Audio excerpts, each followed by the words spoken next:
Bismillah ar-Rahman ar-Rahim.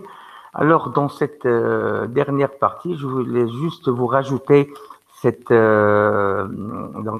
animation qui est très, très intéressante, très jolie à voir, que je n'ai pas pu passer pendant le cours parce que j'avais des problèmes techniques.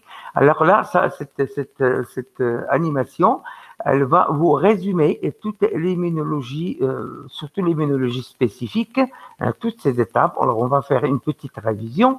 Alors, donc on va commencer par les effecteurs du système immunitaire. Qu'est-ce que c'est que les effecteurs du système immunitaire? Nous allons avoir donc les phagocytes, donc les macrophages et les monocytes, donc qui interviennent aussi bien dans la réaction immunitaire spécifique que non spécifique. Alors, pour la spécifique, nous avons surtout donc les lymphocytes B, les lymphocytes T4 et les lymphocytes T8. Alors, les lymphocytes B, ils ont des récepteurs, comme on a dit, de type IG immunoglobuline, IgD ou bien IgM. C'est ces récepteurs qui vont reconnaître spécifiquement l'antigène et vont déclencher la réaction immunitaire spécifique. Donc, chaque lymphocyte B va reconnaître un seul antigène, je vous le répète. Donc, la même chose pour les lymphocytes T, ils ont des récepteurs de type TCR. Dans ce cas-là,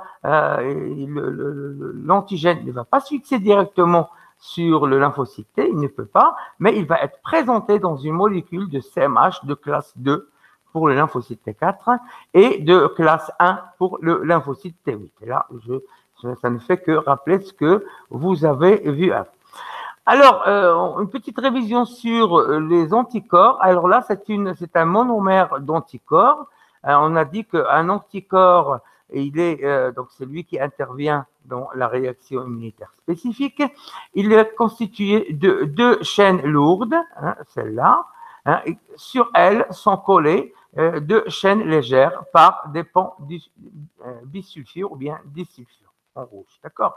Le pont SS. Alors, je vous rappelle un monomère d'anticorps. Il est constitué par chaque chaîne est constituée d'une partie qui est variable en bleu foncé et une partie qui est constante en bleu clair. La partie constante, elle ne change pas en fonction de l'antigène. Par contre, la partie variable, elle fonctionne selon l'antigène. C'est comme une serrure sur laquelle on va coller, on va mettre une clé. Nous allons ici l'antigène qui peut se fixer sur ces deux paratopes, épitopes, paratopes. Donc, chaque monomère peut fixer deux antigènes. Alors, cette partie, ça s'appelle le fragment FAB, et la partie en dessous, ça s'appelle le fragment FC.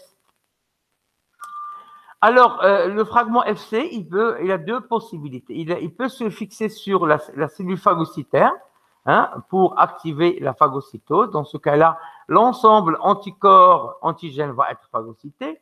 Et également, il possède des récepteurs pour les protéines du complément qui vont donc être activées en se fixant sur la partie FC de l'anticorps.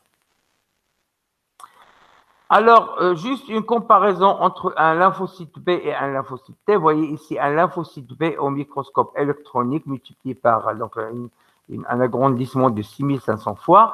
On voit pour le lymphocyte B un gros noyau, un petit cytoplasme.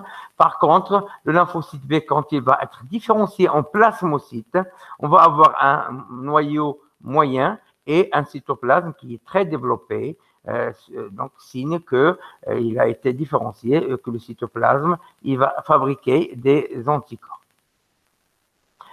Alors, là maintenant, on va voir une réaction immunitaire à l'intrusion d'un antigène.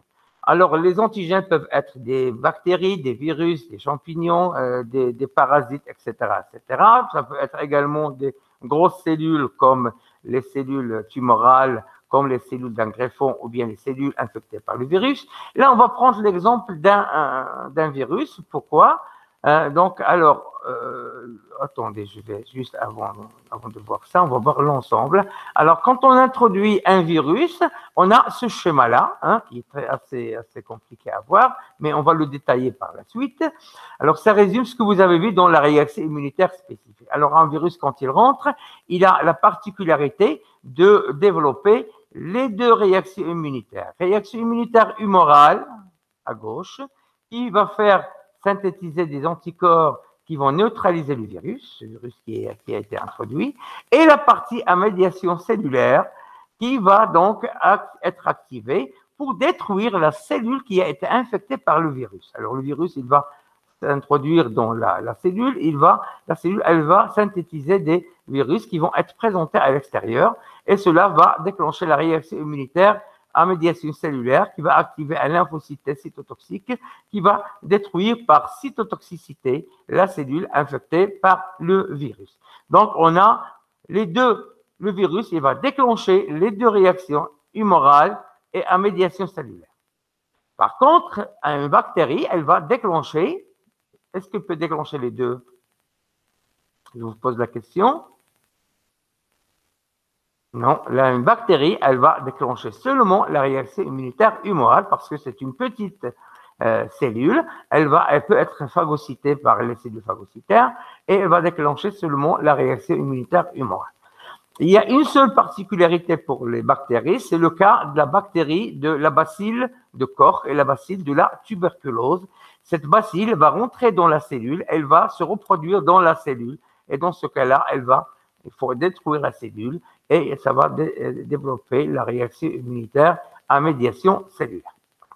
Alors, on va voir les détails de ce schéma-là. D'abord, quand un virus rentre dans l'organisme, il y a une sélection clonale. Donc, il y a un lymphocyte B qui va venir le reconnaître spécifiquement, hein, d'accord? Et aussi, le virus, il va rentrer dans la cellule, il va se multiplier et il va être présenté à un lymphocyte T4 et un lymphocyte T8 qui vont le reconnaître de façon spécifique. Là, c'est la sélection clonale. Alors, ensuite, il va y avoir l'activation et la prolifération. Alors, lymphocyte T, une fois qu'il va être activé, il va se multiplier en lymphocyte T sécréteur et une partie du lymphocyte T mémoire. Ensuite, un lymphocyte B, il va être activé par le lymphocyte T, par des cytokines, on a vu ça, et ça va se multiplier, c'est la prolifération clonale, et il y a une partie des lymphocytes B qui vont rester